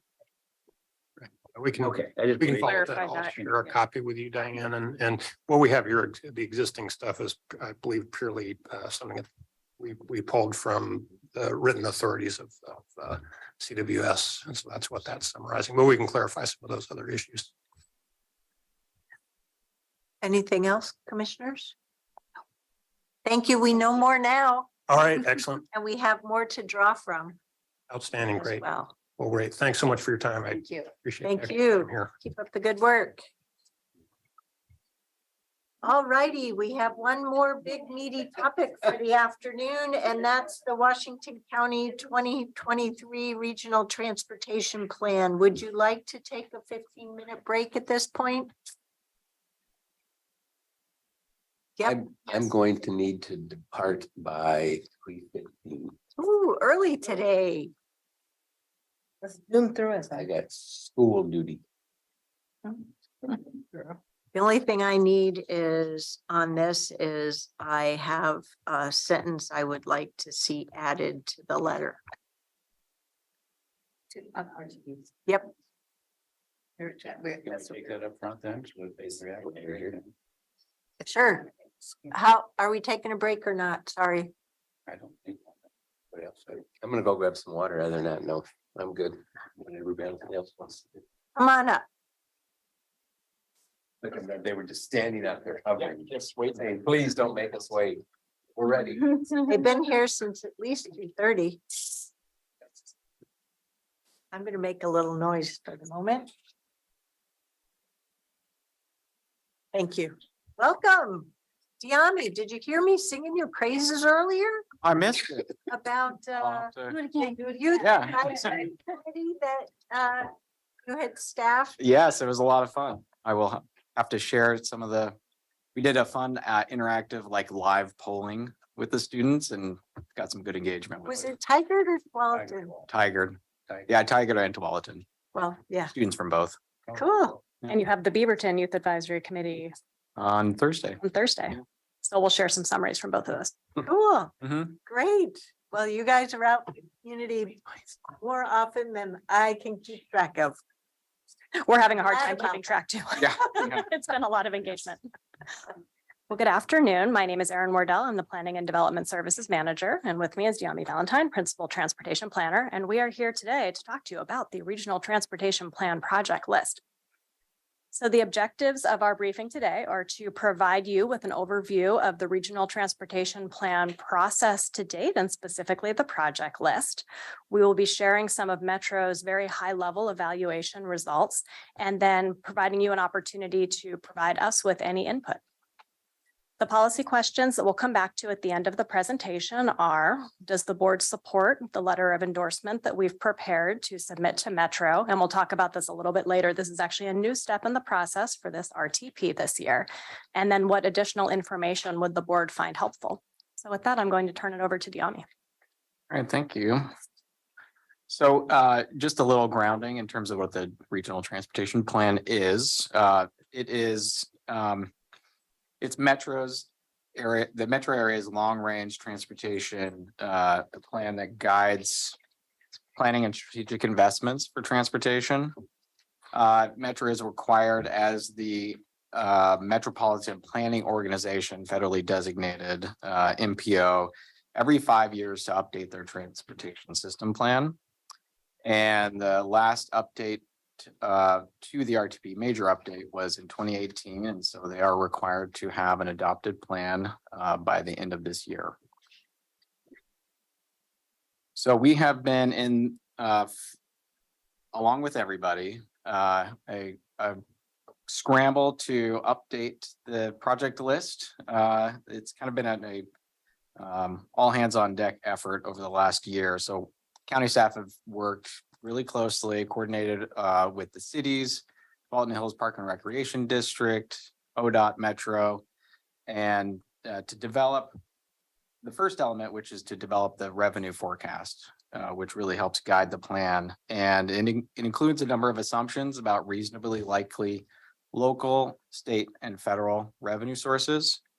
And then based on that revenue forecast, we look at our projects and help bundle them into these three categories, these sorted groups of priority.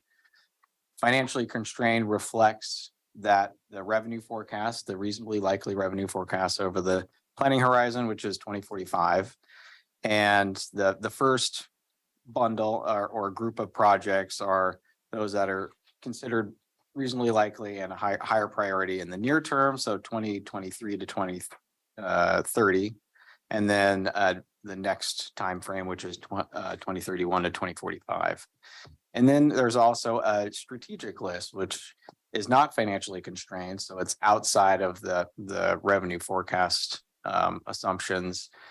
And these are projects that if the region were to, have a voter approved measure that brings additional funding, or if there's a big federal package that brings additional funding, then we could have projects that are eligible for those. And then, as Aaron mentioned, this year, a new requirement for the RTP adoption process is to have these local endorsements through the elected body of our project list. Do you know why?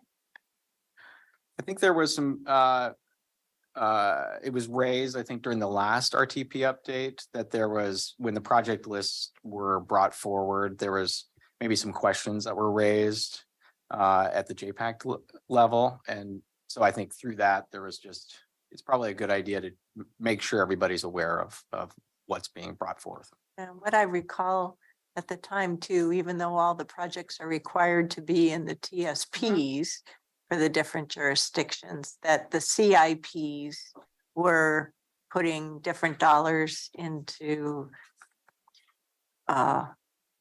programming dollars at different times and in different ways, similarly with MISTEP, and just making sure that things were synced up, I suppose. But that was when I was in a different chair, a different side of the table a long time ago. So we wanted to kind of walk through and give a high level summary, which is really reflective of the work that Metro has done in terms of providing an assessment of what the project list entails, and then some high level kind of assessment of what the projects list do to accomplish the desired outcome. So just an overview of the Washington County combined project list, which includes Walton Hills Park and Recreation District projects as well as city projects. It excludes TriMet and ODOT projects within the county. But the total number of projects in the county are 258 projects, which reflects almost $4.7 billion of multimodal investment priorities. The county sponsored or nominated projects reflects about half of that. So is the letter that you're looking for, our endorsement of today, I had understood it to be specific to the Washington County projects, not the Correct. collective ones. Yeah, Okay. it's just the county nominated projects. So the 96 projects representing $2.6 billion of investment. And I did want to note in this chart that is a Metro produced product, but it reflects the level of spending by investment type or project type. And we've pointed out at the regional table that it does misconstrue a little bit in terms of the level of investments that's going towards multimodal projects. The roadway projects obviously makes up the largest portion of that investment spending, but by all accounts, our capital projects team has said this is probably really ranges more like 25 to almost 40% of a roadway project reflects multimodal investment. So it does, there's a greater share that's really benefiting all modes. So the purple ones, walking and bicycling, are exclusively walking and biking. Right. Yeah. Yeah, we're kind of limited in terms of how we input the projects, and we have to categorize them some way. So They need some more check boxes. Right, so a complete street project falls into roads and bridges, even if the origin of it was providing sidewalks and bike lanes. Yep. Right. So in terms of an evaluation, Metro staff have done a lot of work in helping to articulate and evaluate what the projects do to help address regional outcomes. And as you noted, all of our projects that are submitted are consistent with the county's transportation system plan, other comprehensive plans, as well as our transit development plan. And all of these really help and align with the regional transportation plan, and they help advance many of these goals. So in their assessment, they've put a lot of information out there. Don't really have time to go through all of that, but just to give some key takeaways in terms of things that we've identified. We're the system region-wide. We don't have it sub-regionally, but region-wide, we're doing a good job in terms of prioritizing investment in our centers and priority equity focus areas. And that second bullet under meeting target access to jobs by transit is, again, that's region-wide measure that might look a little differently in Washington County specific. In terms of where they've identified that we're not really meeting some of the targets, it's more around some of the modal performance targets, mode share, for example, with biking, walking, and transit, vehicle miles traveled, or moving towards reducing vehicle miles traveled. And then as we all see, an unfortunate trend of diverging in terms of fatal and serious injury crashes. Again, this is just kind of our current trend versus the target of reducing fatal and serious crashes to 0 by 2035. The numbers within the circles, are those the number? Oh, that's the total miles. Got it. Yep. Yeah, I got to see the parens. Thank you.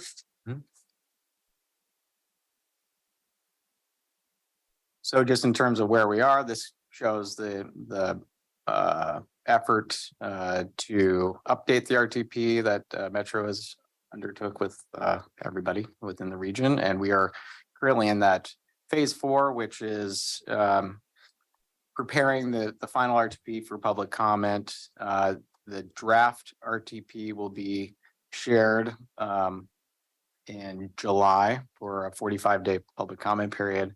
And Metro Council is scheduled to take action to adopt the plan later this year, I think the end of November. And so our endorsement, or your board's endorsement, is I think we're required to submit by May 24th. So commissioners. Here we go. Happy to. Commissioner 5, what do you need on our behalf as well? The endorsement letter the staff is asking. I think that's where we are at this point. Heard a lot of good feedback at the JPAC work sessions. I think we're in a good position for Washington County in terms of other jurisdictions. I think the only other jurisdiction that has more projects is Clackamas County by 1 or 2, or is it city of Portland? So I think it's if we get all these projects invested, I think we're. So good job of all the, you know, and all the cities, all the coordinations that you did to submit all these projects. They're really good projects, so. We're not in charge of coordinating letters from the cities, right? They're aware of. I forget if it came up yesterday's WCCC. Plug in for. You might want to move your mic. Oh, sorry. I think most cities have submitted their endorsement. I think Beaverton might took action last night, I believe. Yeah. Yesterday. Catherine, you mentioned that you added a sentence to the letter. I just wanted to, and now I've come up with a second one. And this is just ensuring that we are taking every opportunity to tell our story, right? So it doesn't change the result that you're getting across that we endorse the list. Rather, I'm really mindful of the fact that we have a boatload of new Metro counselors since the last RTP, like all of them. And, you know, I had 2 major updates to an RTP and a minor update in my 12 years. So, and I joined, I was the newbie on a new council of 6 others for the first major one. So very different situation, but also the fact that our role in transportation here in Washington County is different, distinctly different from Multnomah County and Clackamas County, right? So the sentence I was thinking of was on the order, it would be somewhere in the first paragraph, perhaps between sentence 1 and 2, trying to highlight that this is our list based upon Washington County's role providing arterials and collectors of countywide significance. Right? That's part of the Washington. Our role maybe needs, yeah. Yeah. For vehicular, pedestrian, and bicycle travel. Or, sorry, Washington County vehicular, pedestrian, and bicycle travel on arterials and collectors of Washington County significance, plus programs supporting travel access throughout Washington County, including ITS, transit access, improvement, and trails. So just something on that order. It doesn't have to be exactly that, but really it's a sentence that makes it clear what our role is. And then through the course of the conversation, your presentation, another thing that is distinctly different in Washington County than Multnomah County, and to a much higher degree than recent with Clackamas County. The decade, yeah, anyway. We also have extended our Washington County TSP and therefore projects based upon new urban expansion areas from regional decision-making per state requirements. So you're talking about annexation, city annexation. No, UGB expansions, Well, yeah. right? Those county arterials and collectors. I was saying the same thing, only in reverse, but anyway. Oh. New UGB. urban expansion areas Associated with the from cities. regional decision-making per state requirement. Even though they're in cities, they're county I agree. arterials and collectors. And Multnomah County hasn't had new urban growth areas, and Clackamas County hasn't either. What are you saying? I'm trying to think how many we have had. Oh, 5. Doesn't, well, in this RTP, it's the 2018 plus this latest one. So. Right. I have no problem at all with that word. Makes sense.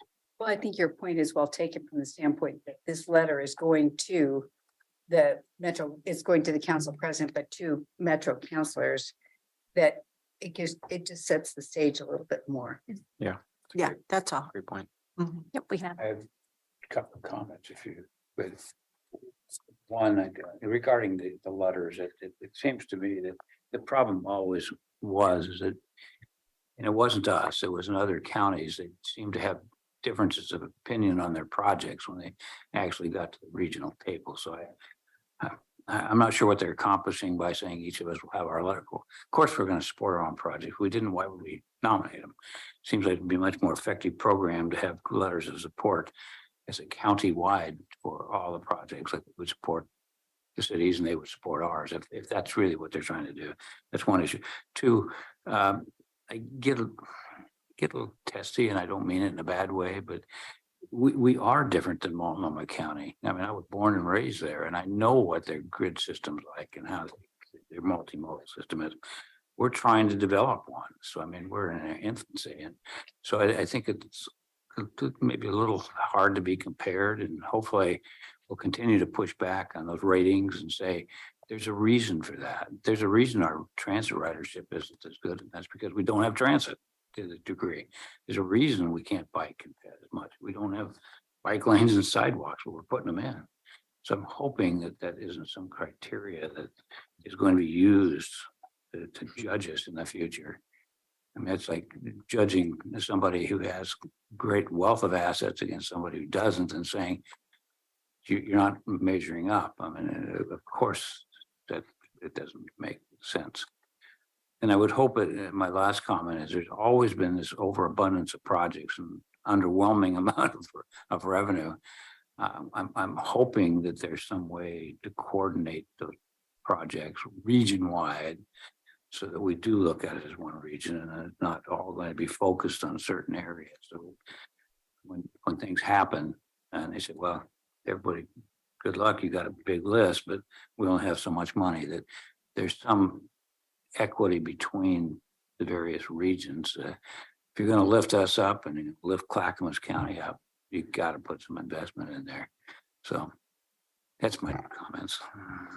Which are very useful because when I was a Metro counselor, I heard you say that at JPAC, it was therefore heard by the other Metro counselors in observances of JPAC or those serving as well on JPAC, but also that message was reinforced by what I said at the Metro Council table as well. And you just got to keep telling the story over and over and over again.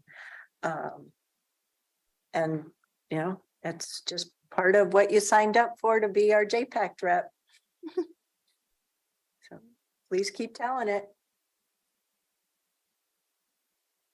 Thank you. Well, we'll make these amendments to the letter and then you'll see that on the consent agenda on the meeting on the 23rd, right? Thank you for making the project lists readable. I read them electronically. But yeah. We can, kudos to our senior transportation planner, Julie Sosnowski, for pulling that together. Oh, excellent. Thank She's the you. keeper of the lists. Yep. Whoops, gotta go. It's Kaiser. Catherine Harrington. I think we're done. Yep. Thank you. I think we are too. Yeah, Wow, thank you. Yes. good job.